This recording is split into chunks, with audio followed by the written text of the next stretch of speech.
बहुत समय पहले एक घना जंगल था, कालवन, जहाँ दिन में भी सूरज की किरणें नहीं पहुँचती थी।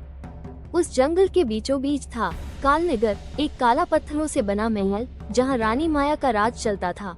लेकिन माया कोई साधारण रानी नहीं थी। वो एक अंधेरी शक्ति से पैदा हुई थी। उसकी आंखें रात की तरह काली और बाल चांदनी जैसे सफेद थे। लोग कहते थे उसकी सांसों से फूल मुरझा जाते थे और उसकी हंसी से जानवर पागल हो जाते थे।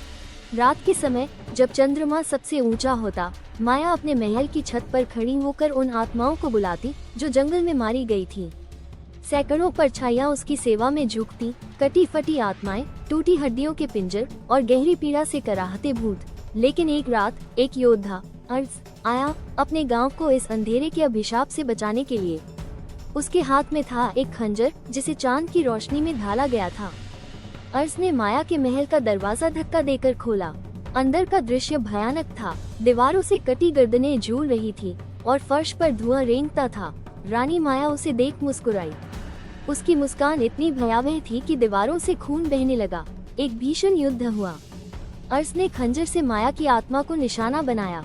माया चीखी, उसकी परछाइयां चिल्लाईं और महल भर गया अंधेरे तूफान से। लेकिन चंद्र खंजर की एक सीधी चोट ने माया को भस्म कर दिया। महल दरकने लगा और सभी आत्माएं आजाद होकर आसमान की तरफ उड़ गईं। उस दिन के बाद कालवन फिर कभी काला नहीं हुआ। वहाँ फूल खिले, पक्षी गाए और रोशनी लौट आई। पर अब भी जब चांद पूरा होता है तो जंगल से एक धीमी फुसफुसाहट आती है, मैं फिर लौटूंगी।